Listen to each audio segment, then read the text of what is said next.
Amici di Moto.it, ciao a tutti dalla Spagna. Oggi vi parlo di una moto amatissima anche dal pubblico italiano. Ne sono state vendute ben 172.000 unità a partire dal 2004, anno di debutto della prima generazione. Poi nel 2011 è arrivata la seconda generazione e 2017 cambia totalmente la sua faccia e non solo, anche il motore diventa Euro 4. Eccola qua, parlo della Suzuki V-Strom 650. Vedete subito come il frontale non c'entra più un piffero con quello del modello 2011 che aveva due fari a taglio orizzontale affiancati. Adesso invece il frontale è quello della V-Strom 1000, molto più bello perché è un faro più aggressivo che richiama immediatamente quello della Suzuki DR Big che correva negli anni 80 la mitica Parigi-Dakar e che poi è stata anche commercializzata con le varie versioni DR 750S e DR 800. Vedete il frontale come cambia. Qui vi mostro in particolare la versione V-Strom 650 XT. XT cosa ha di diverso? Ha i cerchi a raggi, eccoli qua, in alluminio molto belli. Vedete, i raggi sono di tipo tangenziale. Questo permette di montare gomme tubeless senza camera d'aria. Sono gomme ovviamente più sicure in caso di foratura. Vedete anche l'avantreno che bello con questi cerchi, con i loro bei raggi tangenziali. Grosso doppio disco da 310 mm. Qui c'è anche il catalinfrangente che vi ricordo è obbligatorio con l'Euro 4, forcella a steli tradizionali con 150 mm di escursione. Questa è la colorazione gialla e Suzuki ci tiene a dire che il giallo è un po' vistoso ma è stato scelto perché? Perché è il colore storico delle Suzuki. Pensate alle Suzuki RM che hanno vinto tantissimi campionati di motocross a partire dagli anni 80 con De Coster e poi più recentemente con Stefan Everts. Quindi giallo Suzuki non è una novità ma richiama proprio quello delle Suzuki da cross. Vediamo nell'insieme poi che troviamo uno scarico non più alto ma basso, questo permette di avere le borse più capienti e sulla XT spariscono le borse molto ingombranti d'alluminio e sono preferite le borse di plastica. Adesso la capienza da questa prova in Spagna non ve la sappiamo ancora dire e misurare perché non sono presenti, ma le proveremo presto in redazione per dirvi se sono funzionali come quelle d'alluminio. Sicuramente sono più belle. Poi il grande codone. Proseguiamo la vista, il serbatoio sempre da 20 litri ma adesso è più rastremato e più stretto. Proseguiamo anche davanti, vi dicevo del becco che richiama quello delle DR, parafanghino basso, impianto frenante con ABS ovviamente di serie non disinseribile. Poi sulla versione XT troviamo anche i paramani e il paramotore che invece mancano sulla versione base. Proseguiamo la vista, adesso torno a favore di luce per mostrare delle cose molto importanti perché nelle prove delle moto vi parliamo ovviamente delle moto, ma c'è un altro aspetto che dobbiamo considerare. Nico Cereghini ha lanciato il suo nuovo slogan che centra tutto sulle protezioni e vi facciamo vedere come si svolge una prova di Moto.it. Prima cosa abbiamo indosso delle giacche sempre dotate di protezioni, in questo caso ho una giacca traforata Tucano Urbano, quindi areata, perfetta in Spagna, guardate che giornata stupenda, ci sono 20 gradi del sole, ma ovviamente le protezioni omologate sui gomiti e sulle spalle. Non finisce qua perché utilizzo anche un paraschiena, in questo caso un paraschiena della Speedy, ovviamente omologato, anche bello vissuto, ma il paraschiena ci deve essere sempre, o in alternativa anche un gilet airbag, ma l'importante è proteggere la schiena. Quindi mettiamo da parte anche via il paraschiena e torniamo alla moto. Guanti, fondamentali anche questi, meglio secondo le protezioni sul dorso e anche sul palmo in caso di scivolata. Appoggiamo i guanti e finiamo questa descrizione dell'abbigliamento con il casco integrale che rimuovo dalla moto. Casco integrale che io prediligo per la sicurezza ma anche per parlarvi poi nel microfono perché si sente meglio. Per finire il discorso del nostro Cereghini vi ricordo anche jeans con protezioni, questi sono jeans da moto quindi con i rinforzi nella zona dei glutei e poi gli stivali, anche se usciamo a farci una passeggiata, la classica gita al lago o al mare, stivali protettivi, stivali da moto. Evitate se possibile le scarpe basse perché è importante proteggere anche gli arti. Adesso torniamo alla moto. Vi stavo dicendo che è cambiata tantissimo l'estetica. Torniamo a una visione d'insieme della moto con nuovo frontale, nuovo serbatoio, nuova sella e la sella vi dico che è comoda, è molto imbottita, l'unica cosa è una sella anche bassa perché è a 830 mm da terra. Questo cosa vuol dire? Che per i piloti sotto il 1,80 m, anche intorno al 1,70 m se non qualcosa meno, è perfetta, si appoggiano bene i piedi a terra ed è anche bella rastremata qui. Per i piloti più alti invece sopra il 1,85 m potrebbe essere un po' faticosa per le gambe perché le obbliga a stare molto piegate. Però non è un problema poi insormontabile perché esiste nella lista accessori Suzuki anche la sella più alta, 850 mm, che consiglio per chi supera il 1,85 m. L'ho provata anche da passeggero, vedete qui le pedane per il passeggero, guardate che distanza dalla sella che è stata imbottita diversamente in questa versione 2017 ed è anche molto più grande. L'ho provata e posso già anticiparvi che questa moto per il passeggero è molto più comoda di tante moto 1000 e 1200. Questo perché? Perché la Suzuki V-Strom è una moto perfetta per chi si avvicina al mondo delle moto, ma anche la moto ideale per chi ha tanta esperienza e non cerca grosse potenze. Vuole una moto pratica che consuma poco, fatta per durare nel tempo e anche molto robusta. Finiamo la vista posteriore con appunto lo scarico basso e il codino che è preso pari pari da quello della V-Strom 1000, quindi vedete anche le frecce non sono più in alto ma sono in basso e c'è un bel faro a LED. Proseguiamo alla vista della strumentazione, ponte di comando con i nuovi blocchetti presi anche questi dalla V-Strom, dalla Millona, e nuova strumentazione. Vediamo se con questa luce riesco a inquadrarla. È una strumentazione molto completa, ben leggibile, c'è il contagiri analogico e poi ci sono due display digitali. Qui è indicata la marcia inserita, la velocità, poi abbiamo temperatura esterna, orologio e i vari consumi, indicatore anche della carica della batteria, quindi c'è davvero tutto. Vediamo anche il comando qui dell'acceleratore, è rifinito molto bene. L'unica cosa che non fa impazzire del ponte di comando è il manubrio, che il manubrio è fin troppo stradale e con questo tubo piuttosto esile alla vista, e ci sarebbe piaciuto un manubrio appena più largo e soprattutto meno spiovente, e una sella più alta, ma questa è una cosa circoscritta ai piloti più alti. Chi invece è sotto il 1,80 m apprezzerà la moto così fatta. La facciamo sentire accesa, vedete il motore che vi anticipo gira regolarissimo, già a 1500 giri, è molto silenzioso, motore Euro 4, è un motore che gira anche molto alto. Per certi versi è un motore dal carattere sportivo. Suzuki non fa vedere tanti cambiamenti che ha fatto, troviamo ancora il treno in alluminio, ma il motore pensate che è stato rivisto in 60 componenti.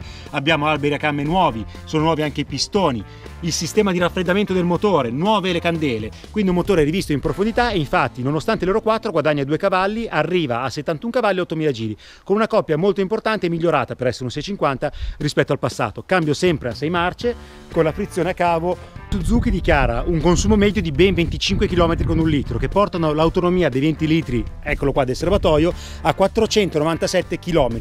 Vi segnalo anche tra le dotazioni nuove, assolutamente importante, il controllo di trazione che può essere regolato su 2 livelli o anche disinserito. A livello di novità troviamo gomme di primo equipaggiamento che sono le nuove Bridgestone A40. Ragazzi, eccoci in sella, inizia la nostra prova con la V-Strom 650 in versione XT, quella più ricca, con i cerchi a raggi tangenziali, molto belli, gialli, abbinati a questa colorazione gialla. Come vedete la moto è sicuramente comoda anche per i piloti alti, ma si adatta benissimo in virtù della sella a soltanto 830 mm da terra ai piloti di bassa statura. La posizione è molto stradale per essere una maxi enduro, perché al manubrio vedete che è rivolto verso il basso e anche con le estremità piegate un po' all'indietro. È una posizione di guida estremamente comoda su strada, che però mostra qualche limite nella guida in piedi, perché non si riesce a impugnare nella maniera più corretta il manubrio proprio per queste estremità rivolte verso il basso. Ma nei viaggi più lunghi, grazie anche alla sella comodissima, è veramente comodo e piacevole. Sella che, come vi ho anticipato, è spettacolare anche per il passeggero.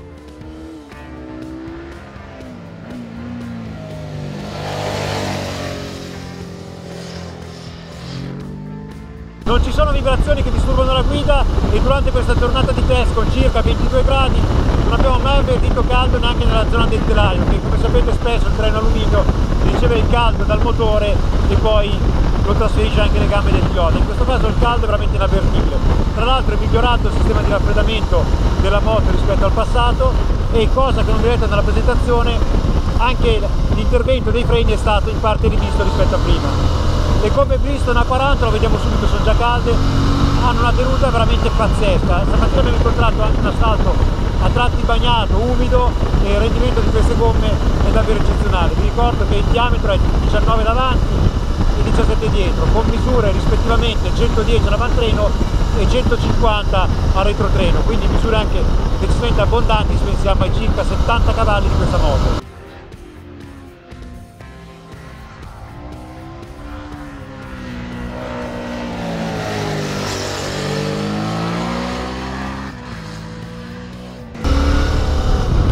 La posizione, come vi ho anticipato, è molto comoda per i piloti di tutte le stature, è leggermente infossata soltanto per i piloti più alti, ma invece molto comoda per il passeggero.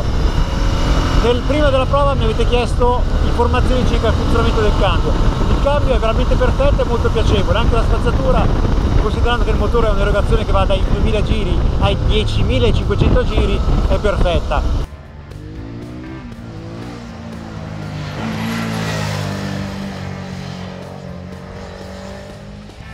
A 5.000 giri viaggiamo a 110 all'ora, mentre a 130, classica velocità autostradale, siamo a 6.000 giri. Non spaventatevi, non è un regime elevato perché appunto questo motore arriva a 10.000 giri. La V-Strom 650 è agilissima tra le curve, grazie anche al peso contenuto in 213 kg, 216 la versione XT, vedete come la si corregge. E poi al motore non manca affatto la verve quando si superano i 6.000 giri.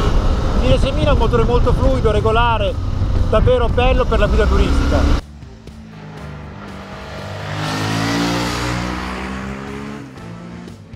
Adesso vedete, metto la seconda e dopo gli 8.000 giri è anche un bel peperino. Il treno alluminio ha i suoi anni sulle spalle perché vi ricordo che nasce nel 2004 con la prima V-Strom, ma regala una maneggevolezza veramente incredibile grazie anche alle inerzie contenute del motore.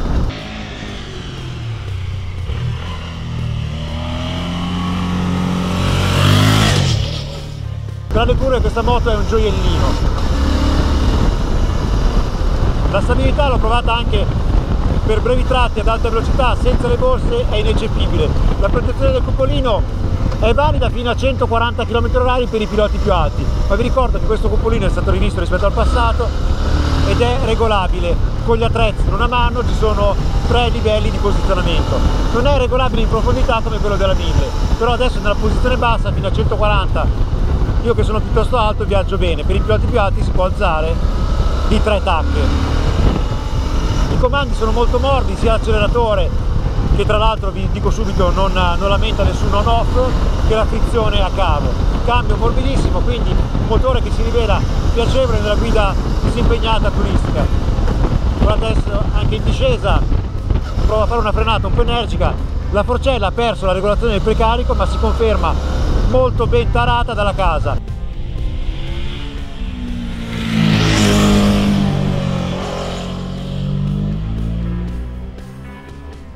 L'escursione non è abbondantissima, sono 150 mm, quindi la V-Strom 650 non è certo una moto fatta per affrontare le mulattiere, però sugli sterrati funziona molto bene e soprattutto non lamenta un beccheggio eccessivo in frenata.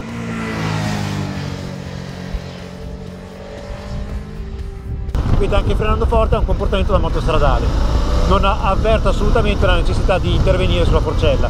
Il mono conserva invece la regolazione del precarico remota col pomellone, e nel corso della prova ho dato 2 giri di chiusura del precarico per alzare un pochino la moto e averla più precisa nel misto. In questa configurazione la V-Strom va molto bene.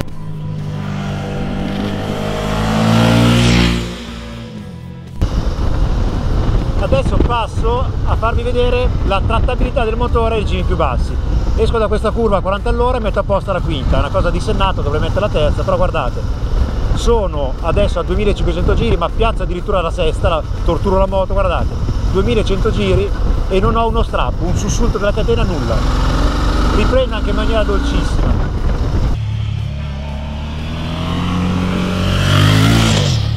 Quindi questo motore è da tanti anni che c'è, però Suzuki ha una filosofia particolare, non stravolge la moto ogni 2 o 3 anni con chissà quale operazione sensazionalistica, ma perfeziona modelli che negli anni si sono confermati in cima alle preferenze dei motociclisti in quanto a fruibilità e polivalenza.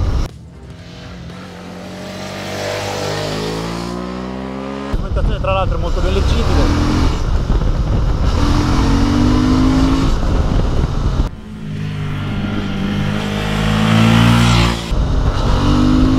La discesa in piega è precisa e poi torno sulla comodità per dirvi che questa moto è veramente molto comoda. L'ABS funziona molto bene anche nelle poche buche che ho incontrato oggi nei paesi, non ha mai lamentato un intervento eccessivo.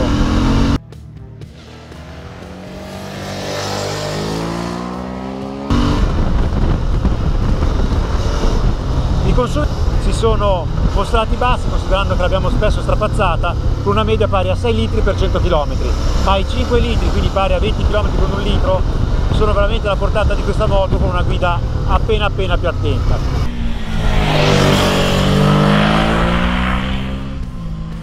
Vedete anche il comportamento delle Bridgestone A40, che hanno tanto grip e soprattutto avvertono anche quando ci si avvicina al limite di aderenza. La Gustron 650, per concludere questa prova dalla Spagna, è una moto perfetta per chi si avvicina al mondo delle due ruote, ma non pensiate che sia soltanto una entry level per neofiti. È una moto molto completa anche per i motociclisti più navigati che vogliono però una a due ruote per viaggiare, per girare in città senza svenarsi, e in questo un punto di favore della Gustron è anche il prezzo. La versione base costa infatti 8.390 euro, mentre la XT che sto guidando arriva a 8.990 euro. Adesso dalla Spagna vi saluto con la Gustron 650 XT e ve la lascio tutta per voi qua sotto nei commenti. Ciao a tutti, alla prossima prova!